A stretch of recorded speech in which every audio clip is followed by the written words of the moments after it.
صل على سيدنا ومولانا محمد وعلى ناظرین و سامعین، پروگرام یاد الہی میں روزانہ عظیم ہستیوں کے تذکارے پاک کیے جاتے ہیں اور اس کے ساتھ ساتھ کچھ ایسے موضوعات پر گفتگو ہوتی ہے جن سے آپ کو رہنمائی حاصل ہوتی ہے۔ آج واقعہ کربلا ہی کے حوالے سے سیدنا امام حسین رضی اللہ عنہ کے رفقا اور خصوصاً حضرت حر رضی اللہ تعالیٰ عنہ ان کی جرت، بہادری، شہادت اور کیسے یہ سیدنا امام حسین رضی اللہ تعالیٰ عنہ کے قافلے میں شامل ہوئے، اس پر گفتگو ہوگی۔ واقعہ کربلا کی تاریخ بہت تفصیل طلب، بہرحال مختصراً یہ کہ نبی رحمت صلی اللہ تعالیٰ علیہ وآلہ وسلم کے پیارے نواسے سیدنا امام حسین رضی اللہ تعالیٰ عنہ اور نبی کریم رؤوف الرحیم علیہ الصلوۃ والتسلیم اپنے اس پیارے نواسے کے ساتھ بہت زیادہ محبت فرمایا کرتے۔ سیدنا امام حسن ہوں یا امام حسین ہوں رضی اللہ عنہما، ان دونوں نواسوں کے ساتھ، ان دونوں شہزادوں کے ساتھ پیارے آقا و مولا صلی اللہ علیہ وآلہ وسلم محبت کا اظہار فرماتے، ان کو بوسہ دیا کرتے، ان کو اپنے سینہ اقدس پر سینہ اقدس کے قریب لاتے، سینہ اقدس کے ساتھ چمٹا لیتے، حتیٰ کہ اپنی دوش مبارکہ پر، اپنے کندھوں پر ان دونوں شہزادوں کو سواری کروایا کرتے۔ ایک موقع پر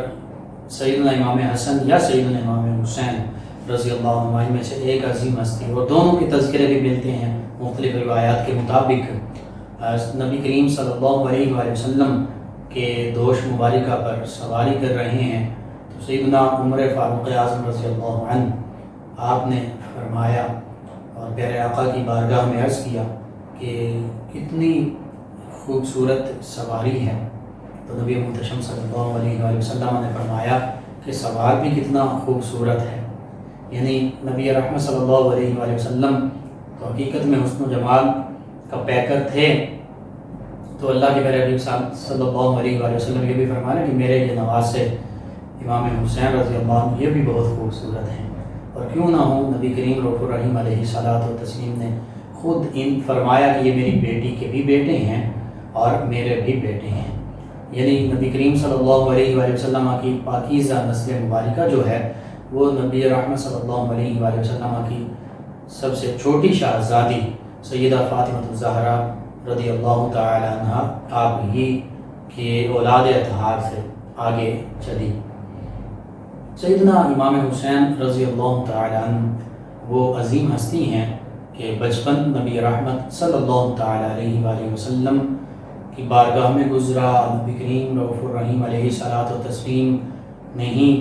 پرورش فرمائی، تعلیم و تربیت سے نوازا اور ان توجہات سے نوازا کہ جن توجہات کے حامل صحابہ کرام علیہم رضوان بھی ہیں۔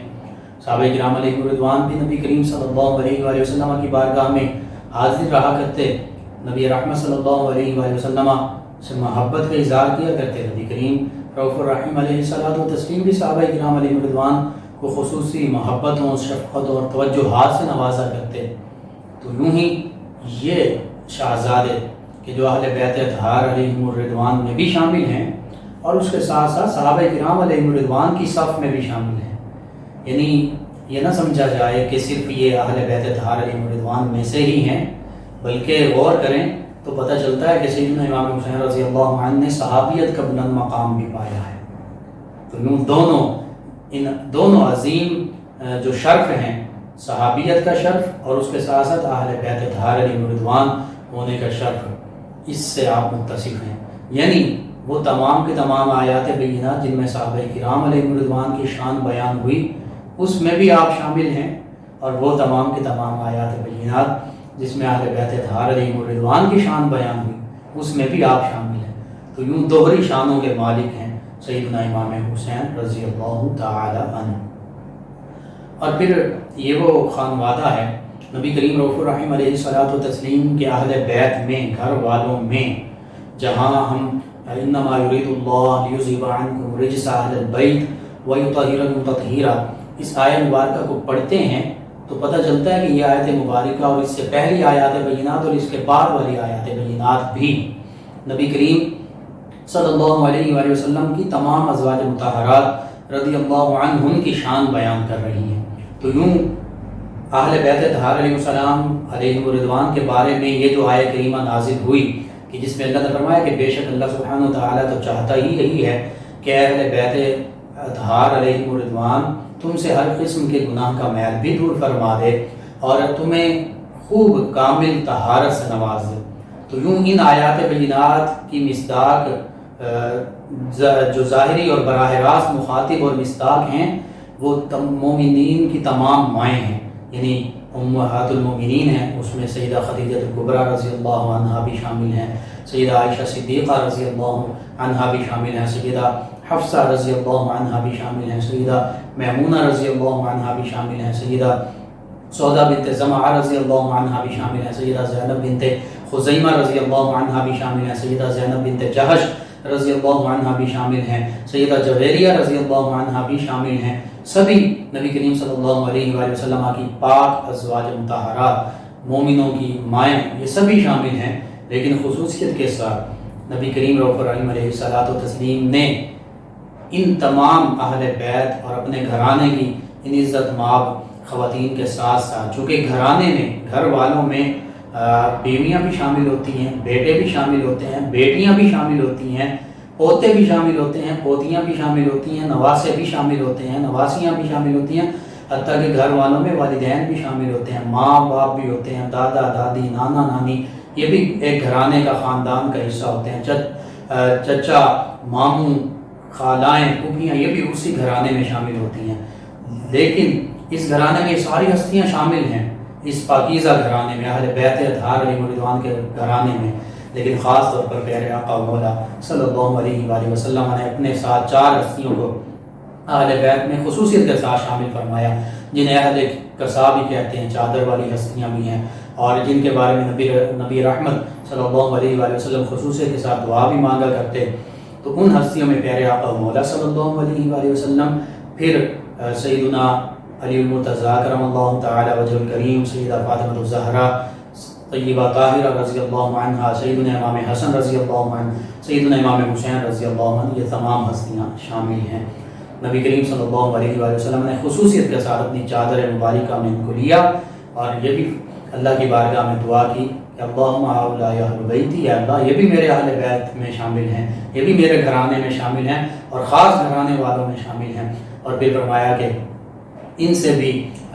جو تو نے وعدہ فرمایا ہے کہ نبی صلی اللہ علیہ وآلہ وسلم کے گھر والوں، گھر والیوں، ازواج مطہرات رضی اللہ عنہم، فرمایا ان کے لیے بھی، چونکہ یہ ہستیاں بھی انہیں میں شامل ہیں، گھر والوں میں شامل ہیں، نبی کریم صلی اللہ علیہ وآلہ وسلم کے گھرانے میں شامل ہیں، تو اس لیے اللہ کے پیارے حبیب صلی اللہ علیہ وآلہ وسلم نے بھی ان کو خاص طور پر اپنی دعاؤں سے نوازا، اور پھر اسی وجہ سے یہ 5 ہستیاں 5 تن پاک کہلاتی ہیں۔ ان کی محبت یہ بھی اللہ کے پیارے حبیب صلی اللہ علیہ وآلہ وسلم کی محبت ہے، اور ان سے بغض یہ اللہ کے پیارے حبیب صلی اللہ علیہ وآلہ وسلم سے بغض ہے، تو اس وجہ سے ان کی محبت یہ بھی ہمارے ایمان کا حصہ ہے۔ سیدنا امام حسین رضی اللہ تعالیٰ کم از کم 6 سے 7 سال نبی رحمت صلی اللہ علیہ وآلہ وسلم کی ظاہری حیات مبارکہ میں نبی کریم صلی اللہ علیہ وآلہ وسلم کی زیارت کا شرف حاصل ہوا۔ نبی کریم صلی اللہ علیہ وآلہ وسلم اپنے پاس بٹھاتے، محبت سے پیش آتے، انہیں خود کھلاتے پلاتے، اور پھر ایک بچہ کہ جس کی بچپن سے ہی خود نبی کریم صلی اللہ علیہ وآلہ وسلم پرورش فرما رہے ہوں، ان کی عظمت، ان کی رفعت و شان کیا ہوگی، اور پھر انہی عظیم ہستیوں کی خود پیارے آقا مولا صلی اللہ علیہ وآلہ وسلم عظمت بھی بیان فرما رہے ہیں، اور ہمیں یہ بیان ہمارے لیے بتایا جا رہا ہو اور یہ ارشاد فرمایا جا رہا ہو کہ یہ دونوں شہزادے، چاہے سیدنا امام حسن رضی اللہ عنہ ہوں، چاہے سیدنا امام حسین رضی اللہ عنہ ہوں، یہ اتنے عظیم ہیں کہ فرمایا کہ الحسن والحسین سیدہ شباب اہل الجنہ، حسن اور حسین جو ہیں یہ تو دونوں جنتی نوجوانوں کے سردار ہیں، اور کہیں فرمایا کہ ہما ریحان الدنیا، یہ میری دنیا کے 2 پھول ہیں۔ اسی طرح نبی رحمت صلی اللہ علیہ وآلہ وسلم جنہیں اپنے دنیا کے پھول فرما دیں، جنہیں جنت کے جوانوں کے سردار فرما دیں، اور جن سے ایسی محبت کا اظہار فرمائیں کہ انہیں بوسے دیں، تو پھر ان کی عظمت، رفعت اور شان کیا ہوگی، وراء برا ہوگی، وہ پھر ہماری ناقص عقل، فہم اور ادراک میں نہیں آ سکتی۔ اللہم صلی علی سیدنا و مولانا محمد وعلی سیدنا۔ ناظرین سامعین، حضرت حر رضی اللہ عنہ آپ کی قسمت اور نصیب کیسے بدلی اور کیسے چمکی۔ شروع میں جب سیدنا امام حسین رضی اللہ عنہ کربلا کی جانب تشریف لا رہے تھے، تو حر جو ہے ابن زیاد کے سپہ سالار کے طور پر 1000 سپاہیوں کے ساتھ سیدنا امام حسین رضی اللہ عنہ کے تعاقب میں بھی تھا، اور اس کو حکم یہ تھا کہ سیدنا امام حسین رضی اللہ عنہ کے قافلے کے ساتھ ساتھ چلنا ہے۔ اور پھر یہ بھی حکم آیا کہ جب یہ نینوا، جسے کرب و بلا یا کربلا کہتے ہیں، اس سرزمین پر یہ قافلہ پہنچا، تو پھر ابن زیاد کی طرف سے یہ حکم ملا کہ جہاں پر موجود ہو وہاں سے آگے نہیں بڑھنا، اور ساتھ یہ حر کے لیے حکم تھا ابن زیاد کی طرف سے کہ سیدنا امام حسین رضی اللہ عنہ اور ان کے رفقاء، ان کے قافلے کو ایسی جگہ روکو جہاں چٹیل میدان ہو، جہاں سبزہ نہ ہو، جہاں کھانے پینے کو کچھ میسر نہ ہو، جہاں پانی نہ ہو، یعنی جہاں جانوروں کے لیے بھی مشکلات ہوں، جانوروں کو چارہ نہ ملے، سبزہ نہ ملے، اور اسی طرح انسانوں کے لیے مشکلات ہوں گی، انہیں پانی نہ ملے، کھانے پینے کی چیزیں نہ ملیں۔ تو بس نینوا کا یہ جو کربلا کا دریائے فرات کا کنارہ تھا، تو دریا کی ایک جانب سیدنا امام حسین رضی اللہ عنہ اور آپ کے قافلے کو روک لیا گیا۔ اس دوران عمر بن سعد کو بھیجا ابن زیاد نے 6000 کا لشکر دے کر، اور مقصد ان کی طرف سے یہی تھا کہ جنگ کی جائے، لیکن امام علی مقام سیدنا امام حسین رضی اللہ عنہ، آپ کا مقصد کبھی یہ نہ تھا کہ جنگ کی جائے۔ اگر جنگ آپ کا مقصد ہوتا تو پھر مدینہ طیبہ سے آپ جب تشریف لا رہے تھے مکہ المکرمہ کی جانب، اور پھر مکہ المکرمہ سے کوفہ اور کربلا کی جانب، تو آپ مدینہ طیبہ میں ہی اگر حکم ارشاد فرما دیتے تو صحابہ کرام علیہم رضوان یا ان کی اولادیں جو اس وقت موجود تھیں، تابعین کرام علیہم رضوان، وہ آپ کے ساتھ چل پڑتے۔ مکہ المکرمہ میں حج کے موقع پر اگر آپ اعلان فرما دیتے کہ جب پوری دنیا سے مسلمان صحابہ کرام بھی، اگرچہ صحابہ کرام علیہم رضوان کی بار صحابہ کرام موجود تھے، بزرگ صحابہ کرام کہ جو ایک بڑھاپے کی عمر تک، ضعیف عمر تک پہنچ چکے تھے، لیکن پھر بھی نوجوان صحابہ کرام بھی موجود تھے، جن میں سیدنا عبداللہ بن عمر رضی اللہ عنہ، سیدنا عبداللہ بن زبیر رضی اللہ عنہ، سیدنا عبداللہ بن عباس رضی اللہ عنہ، یہ بھی شامل تھے۔ تو اگر مکہ المکرمہ میں آپ اعلان فرما دیتے کہ بھئی جہاد کے لیے نکلو میرے ساتھ، تو تمام کے تمام صحابہ کرام علیہم رضوان جو حج کے لیے آ رہے تھے وہ آپ کے ساتھ شامل ہو جاتے، لیکن آپ کا حج کا ارادہ ہی نہیں تھا۔ اور پھر یہ مہینہ محرم الحرام، حرمت والا مہینہ تھا، اس کو سیدنا امام حسین رضی اللہ عنہ سے بڑھ کر کون سمجھتا تھا کہ یہ 4 مہینے حرمت والے ہیں، جن میں جنگ اور قتال نہیں ہوتا،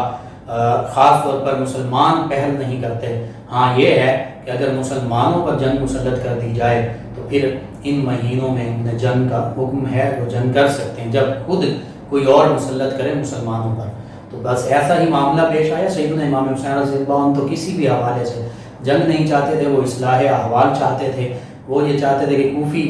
جو ہیں، کوفیوں نے ہزاروں جو خط لکھے ہیں، انہیں کی دعوت پر کوفہ جا رہے تھے، لیکن اس دوران پتہ چل گیا کہ وہ تو ابن زیاد کے ساتھ ہیں، ان کی زبانیں جو ہیں وہ میرے ساتھ ہیں، لیکن ان کی تلواریں اور دل جو ہیں وہ ابن زیاد کے ساتھ ہیں۔ تو پھر آپ کوفہ کی جانب اور پھر آگے جو بڑھ رہے ہیں کربلا کی جانب، اور مقصد صرف یہی ہے کہ یزید یا اس کے جو نمائندے ہیں ان سے جب بات ہو تو ان کی اصلاح احوال کی جائے، انہیں بتایا جائے کہ تم ظلم کر رہے ہو، تم نے حلال اور حرام جو ہے اس کو بھی مکس کر دیا ہے، جو شریعت اسلامیہ کے احکام تھے ان کو، حدود اللہ کو توڑ دیا ہے، شراب اور اسی طرح دیگر فسق و فجور کے جو کام ہیں، جو حرام، جو رشتے محترم تھے حرام تھے،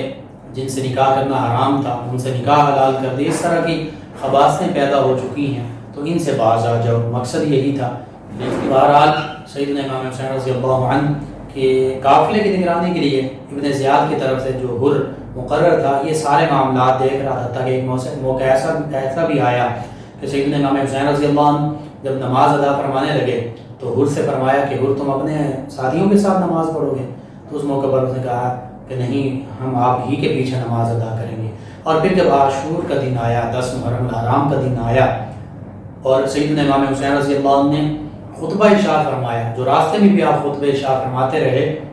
کہ میں حق پر ہوں، میں اللہ کے دین کی طرف، شریعت کی طرف تمہیں دعوت دیتا ہوں، میں نبی رحمت صلی اللہ علیہ وآلہ وسلم کا نواسا ہوں، تم حدود اللہ کو پامال کرنے سے باز آ جاؤ، لوگوں پر ظلم کرنے سے باز آ جاؤ، لوگوں کو تنگ کرنے سے باز آ جاؤ، اسی طرح جو حرام کام ہیں، ظلم کرنا بھی حرام ہے، اس سے باز آ جاؤ، شراب نوشی، دیگر جو حرام کام جن کو تم نے جائز ٹھہرا دیا ان سے باز آ جاؤ، میرا مطمع نظر یہی ہے۔ لیکن یزیدی اس بات کو نہ سمجھ سکے۔ 10 محرم الحرام کے دن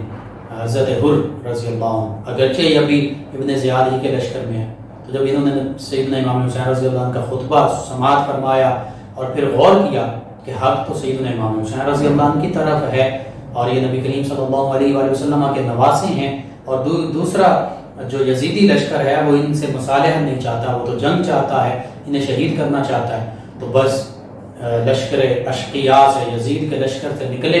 اور امام علی مقام سیدنا امام حسین رضی اللہ عنہ کی بارگاہ میں حاضر ہوئے، معافی طلب کی۔ سیدنا امام حسین رضی اللہ عنہ نے معاف بھی فرما دیا، ساتھ یہ بھی فرما دیا کہ اے حر، تم تو دنیا و آخرت میں حر ہو، آزاد ہو، اور جہنم سے بھی آزاد ہو۔ نعرہ یہ تھا حر کا جب فوج اشقیاء سے نکلے کہ یوں نکلا کرتے ہیں جہنم سے خدا والے، جہنم سے اور اس اشقیاء بدبخت لشکر سے یوں نکلے اور پھر جنتی بن گئے۔ سیدنا امام حسین رضی اللہ عنہ کی رفاقت پائی، اور پھر اس موقع پر سیدنا امام حسین رضی اللہ عنہ سے اجازت طلب کر کے میدان میں نکلے اور کئی یزیدیوں کو واصل جہنم کیا اور شجاعت اور بہادری کے جوہر دکھائے، اور یوں ہی شجاعت بہادری کے جوہر دکھاتے ہوئے یزیدیوں کو، بدبختوں کو جہنم رسید کرتے ہوئے خود بھی بالآخر شہادت کا بلند مقام پا گئے۔ تو یوں حضرت حر رضی اللہ عنہ نے ہمیں بتا دیا کہ کبھی ظالم کا ساتھ نہیں دینا، ایسے شخص کا ساتھ نہیں دینا جو اللہ کی مخلوق پر ظلم کرتا ہو، لوگوں پر ظلم و ستم کرتا ہو، لوگوں کو اپنے شر سے ان کو نقصان پہنچاتا ہو، جو اللہ کے دین کی جو حدود ہیں ان کو پامال کر دیتا ہو، بلکہ ان ہستیوں کا، ان لوگوں کا ساتھ دینا ہے کہ جو حق پر قائم ہوں، جو اللہ کی مخلوق کے ساتھ محبت کا معاملہ فرمانے والے ہوں اور جو دین حق کی خاطر ڈٹ جانے والے ہوں۔ تو یوں حضرت حر رضی اللہ عنہ بن گئے، اللہ ان سے راضی ہو گیا اور جنتی لوگوں میں شامل ہو گئے۔ ناظرین و سامعین، اس دوران ہمیں جوائن کیا ہے آمنہ نظر صاحبہ نے، اور ان کے علاوہ بابر علی صاحب ہیں ہمارے ساتھ۔ کہتے ہیں کہ آپ کی آواز بہت اچھی ہے، ماشاءاللہ جی، شکریہ آپ کا۔ کہتے ہیں کہ بہت اچھے طریقے سے آپ سمجھاتے ہیں۔ ان کے علاوہ ہمیں جوائن کیا ہمارے ایک اور لسنر طارق محمود صاحب نے، گلستان کالونی راجہ روڈ سے، اور انہوں نے بھی پروگرام کو پسند کیا۔ کہتے ہیں السلام علیکم، آپ کا شکریہ۔ آمنہ نظر صاحبہ، آپ نے جوائن کیا ابو بکر صاحب ننکانہ صاحب سے۔ کہتے ہیں نعمان بھائی غصہ بہت آتا ہے، وظیفہ بتا دیں جی، درود پاک کی کثرت کریں اور یا حی یا قیوم برحمتک استغیث، اس کی کثرت کریں۔ اشرف صاحب ملت ٹاؤن سے کہتے ہیں کہ نماز میں بھول جاتا ہوں، سجدہ کر دیتا ہوں۔ تو اس حوالے سے میں نے کل بھی عرض کیا تھا کہ جتنی رکعات کا آپ کو غالب گمان ہے آپ اسی کے مطابق نماز مکمل کریں۔ بابر علی صاحب نے ہمیں جوائن کیا، آپ کا شکریہ۔ ان کے علاوہ سائمہ صاحبہ نے ہمیں جوائن کیا ہے، آپ کا شکریہ۔ شفقت عباس صاحب ہیں ہمارے ساتھ، علی رضا خان صاحب ہیں، اور زاہد اقبال صاحب ہیں، فرح خان صاحب ہیں، آپ کا شکریہ۔ ریاض صاحب جڑا والا سے کہتے ہیں کہ انہوں نے ہمیں جوائن کیا، اور ان کے علاوہ طارق محمود صاحب کا دوبارہ نام ہے جی۔ آپ تمام لسنرز کا بہت شکریہ کہ آپ ہمارے پروگرام کو سماعت بھی کرتے ہیں، اپنے فیڈ بیک سے آگاہ کرتے ہیں اور پسندیدگی سے نوازتے ہیں۔ ناظرین و سامعین، پروگرام کا وقت ختم ہو جاتا ہے، انشاءاللہ کل صبح 8 بجے دوبارہ آپ سے ملاقات ہوگی۔ پروگرام یاد الہی میں اپنے میزبان محمد لقمان رضا اور ہماری ٹیم کو اجازت دیجیے۔ اللہ نگہبان۔ اللهم صل على سيدنا ومولانا